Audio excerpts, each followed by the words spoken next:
Hello there, very good afternoon and welcome to Lunchtime News on TV1 for the News First, where the people come first. I'm Martin Satyanesan. Let's start off with a look at your headlines for this afternoon. Human rights complaint recovery measures critical to stop spiraling hunger and poverty, says Amnesty International. Tear gas fired to disperse protest in Mullaitivu.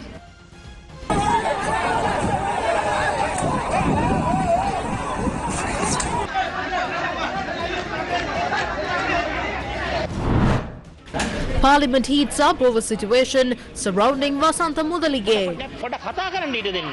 පොඩ කතා කරන්න ඊට දෙන්න. මම මොනම අවස්ථාවකවත් ත්‍රස්තවාදය බේපලහානි කිරීමට අපි එකඟ නැහැ. මේගොල්ලෝ පෞද්ගලික කාලේ වැඩ කරේ කොහමද? මේගොල්ලෝ තමයි දේශපාලන නායකත්වය දුන්නේ. අරගල කරුවත්. හරි.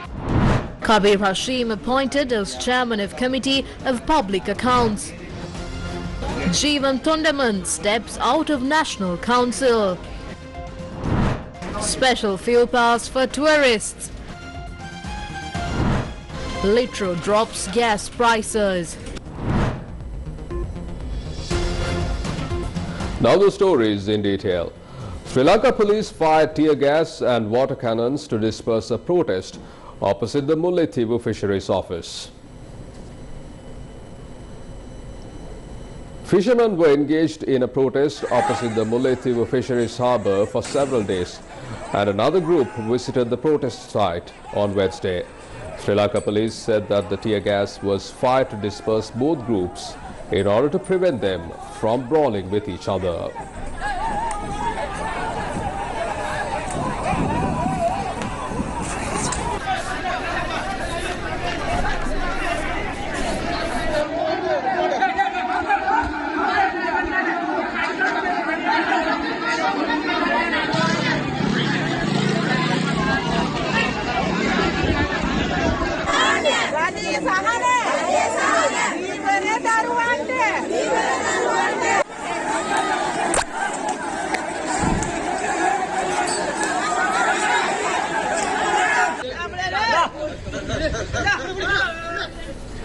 Amnesty International says that human rights complaint recovery measures are critical in order to stop spiraling hunger and poverty in Sri Lanka.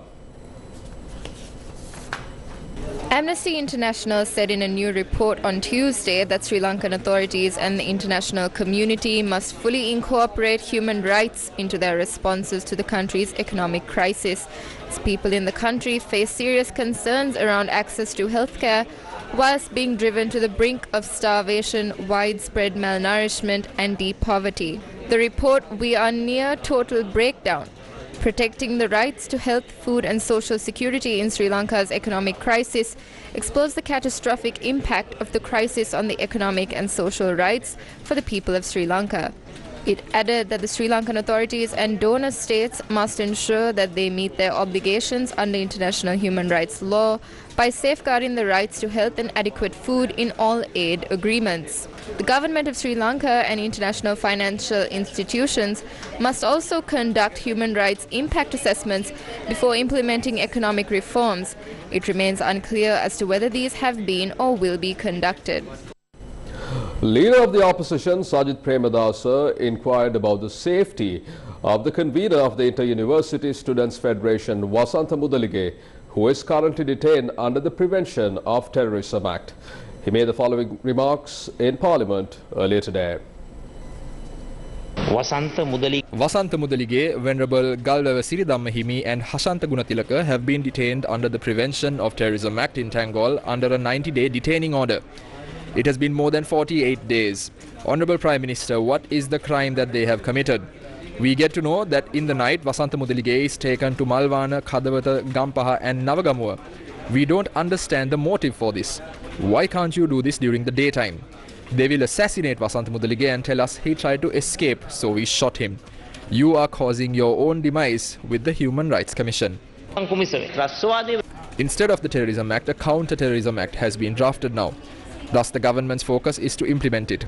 However, in the interim, if the Ministry of Defence believes a certain matter is a threat to national security, they have used the Prevention of Terrorism Act, since emergency law is not in effect. We must take this matter to the defense sector and inform them if there are no accusations and if the investigations are over, there is no requirement to detain. ආරක්ෂක අංශවලට මේ ඔබතුමාගේ කාරණේ අවධානයට යොමු කරනවා. චෝදනාවක් නැත්නම් පරීක්ෂණ ඉවර නම් රැඳුම් නියෝග තියාගන්න අවශ්‍ය වෙන්නේ නැහැ. ත්‍රස්තවාදයේ වැළැක්වීම පිළිබඳව කිසිම ගැටලුවක් නැහැ. නමුත් ගෑස් පාහන්දියේ මේ අර එදා පාර්ලිමේන්තුවේ බෝම්බ ගැහුවා වගේ. There are no concerns in terms of preventing terrorism. They did not blast a bomb as if they did it at the gasworks junction. One thing that I can tell you is, I believe the assassination of Mr. Athukorala is an act of terrorism. So what you're telling me is Wasantha Mudalige is responsible for the assassination of Mr. Athukorala.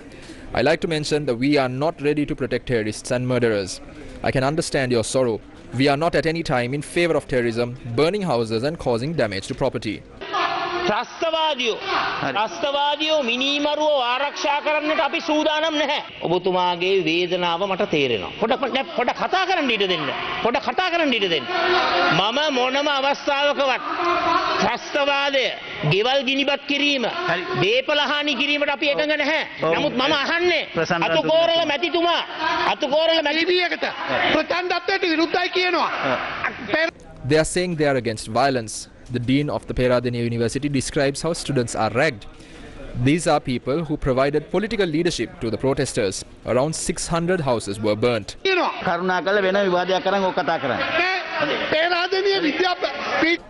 are death threats toward the dean of the University of Peradeniya. Once Damita showed up on their stage, he is trying to back the protesters.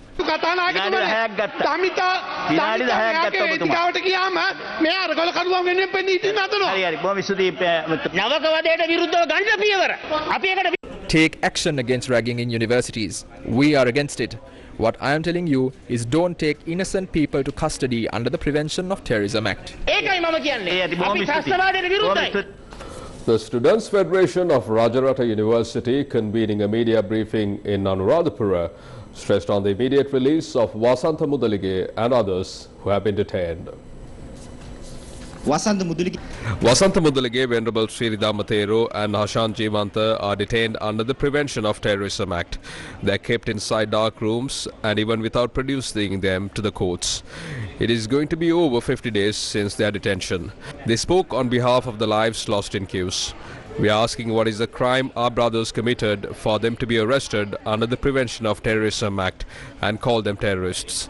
What is that act of terrorism that they committed? Litrogas announced on Wednesday that it would reduce the prices of domestic cooking gas. Litrogas said that the price of 12.5 kilogram gas cylinder will be reduced by 271 rupees with effect from midnight on Wednesday.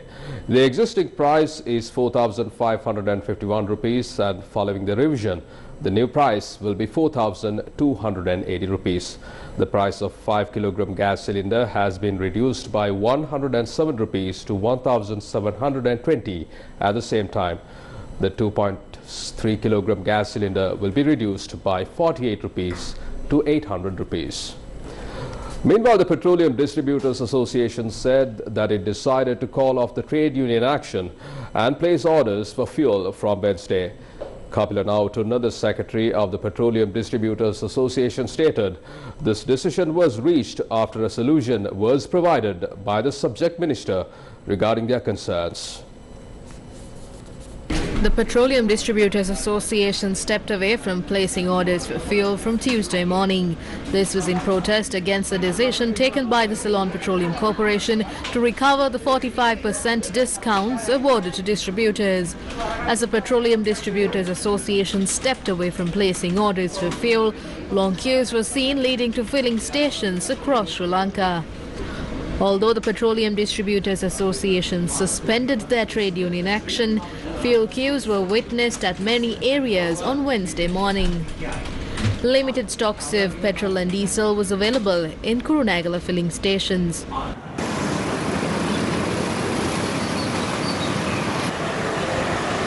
Some filling stations were closed in the vicinity of Anuradhapura due to the non-availability of petrol and diesel.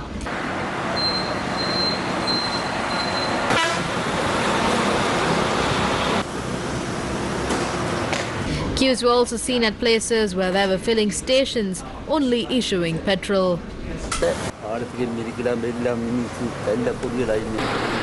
In more news from the Parliament, Sri Lanka is planning on introducing a fuel pass for foreign travellers visiting Sri Lanka. Sri Lanka's Minister of Tourism, Harin Fernando, says that a new scheme to issue a fuel pass for foreign travellers visiting Sri Lanka will be in effect from Wednesday. The opposition has been saying that we must bring more tourists to the country, but we will speak to Minister Kanchana Wijesekara and issue a new fuel pass system for tourists. This means that they can refuel from any filling station. The tap and go system is what we are launching today.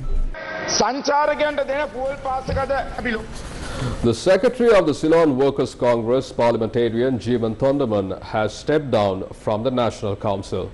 The Speaker says that M. Rameshwaram, the Chairman of the Ceylon Workers' Congress, has been appointed as his replacement.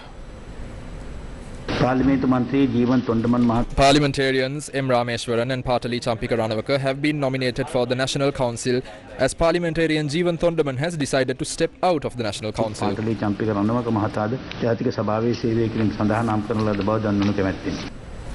Samagi Jana Balawege parliamentarian Kabir Hashim was unanimously appointed as the chairman of the Committee on Public Accounts on Wednesday. The appointment was made when COPA met for the first time in Parliament.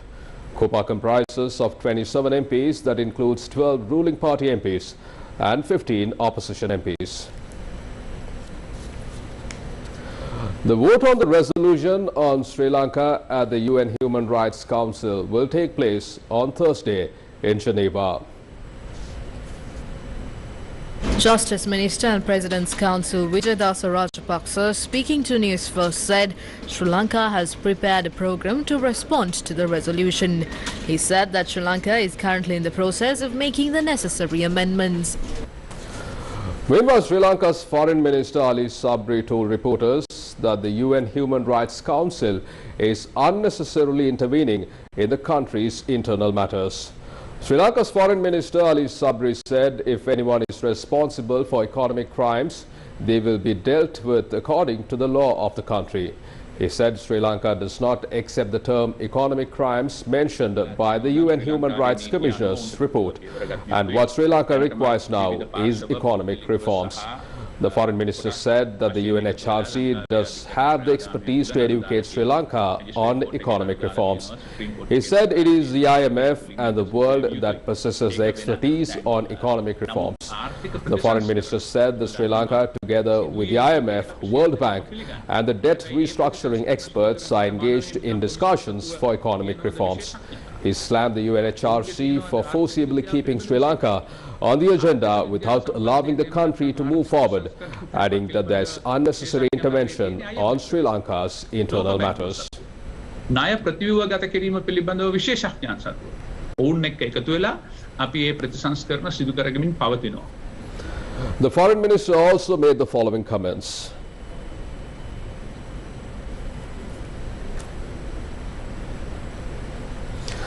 Moving along, the sixth phase of the Gum at the Door-to-Door campaign commenced today across multiple areas in the country.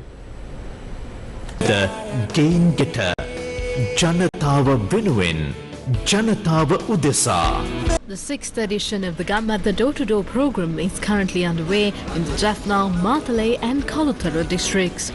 The objective of this initiative is to collect data about the hardships faced by the people in rural Sri Lanka and to formulate and implement solutions for these problems. The initiative is a joint effort of Gamadha and the Peradeniya University.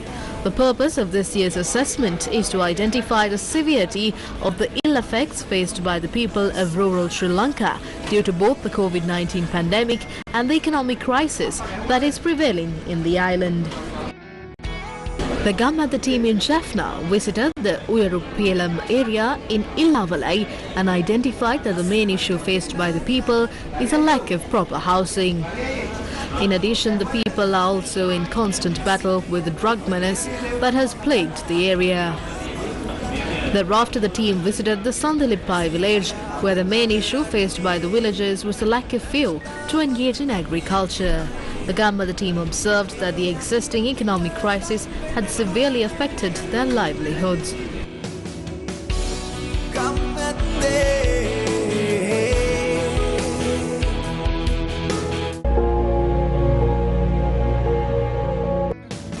Another Gammada team is based in the Kalutara district and visited the Arambagoda village in Milania Divisional Secretariat. It was observed that the bridge used by the villagers is in a dilapidated state and had caused serious accidents as well.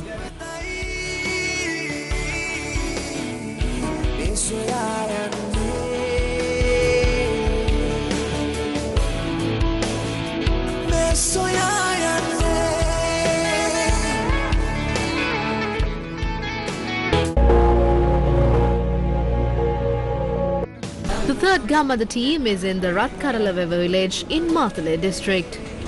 The team identified that the main issue faced by this village is a lack of a proper road to connect them with the main town. The Gammada team also had to reach villages amidst multiple obstacles.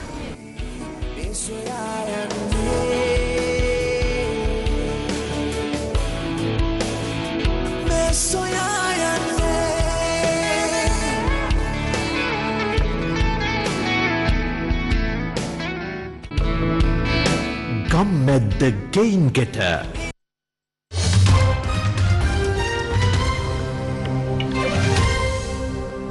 Shifting your attention to international news, South Korea and the United States fired 4 ground-to-ground missiles into the Sea of Japan. This was in response to North Korea firing a ballistic missile over Japan, the 5th launch in 10 days amid expectations that it is gearing up to test its first nuclear weapon in 5 years. South Korea and the United States fired 4 ground-to-ground missiles into the Sea of Japan. Foreign media reported today that the launches were in response to North Korea firing a ballistic missile over Japan for the first time in 5 years yesterday. Officials in Tokyo and Seoul said the missile flew between 4,500 to 4,600 kilometers to a maximum altitude of about 1,000 kilometers. Launched from the north of the country near the border with China, the weapon was in the air for about 22 minutes before falling into the Pacific Ocean. Yesterday, South Korea and US fighter jets carried out a bombing drill at a target in the Yellow Sea. The last time Pyongyang fired a missile over Japan was in 2017. It is also reported that the United States and the United Kingdom have called for a United Nations Security Council meeting to discuss North Korea's missile test over Japan. The world's richest man and chief executive officer of Tesla, Elon Musk, is set to go ahead with the original bid to buy Twitter at $44 billion, backtracking on his effort to quit the deal and potentially avoiding a contentious courtroom fight. CEO of Tesla, Elon Musk, has offered to close his $44 billion deal to buy Twitter Inc. on the terms he originally agreed to. Twitter confirmed receipt of the proposal and said it intends to close the transaction at the original price of $54.20 a share. Musk made the proposal in a letter to Twitter on Monday, according to a filing with the Securities and Exchange Commission. Musk had been trying for months to end his contract to acquire Twitter, signed in April. The billionaire began showing signs of buyer's remorse shortly after the deal was announced, alleging that Twitter had misled him about the size of its user base and the prevalence of automated accounts known as bots. He has also said that he wants Twitter to be more like TikTok and WeChat, with more highly engaged users. Former U.S. President Donald Trump asked the U.S. Supreme Court to intervene in his fight with the Justice Department over classified documents seized from his Florida home as part of a criminal investigation into his handling of government records. Donald Trump has asked the United States Supreme Court to halt the Justice Department's review of classified documents seized from the former president's Florida home in August. In a legal filing yesterday, Trump's lawyers urged the top court to pause the government's review while a neutral arbiter vets dozens of files marked as classified for privileged content. The filing comes amid a weeks-long legal battle between the former president and the Justice Department, which is investigating Trump's which is investigating Trump's possible mishandling of classified documents. The investigation seeks to determine who assessed classified materials, whether they were compromised, and if any remain unaccounted for. From that, we bring to a close this edition of Lunchtime News on TV1. For details of the stories and much more, simply log on to our website.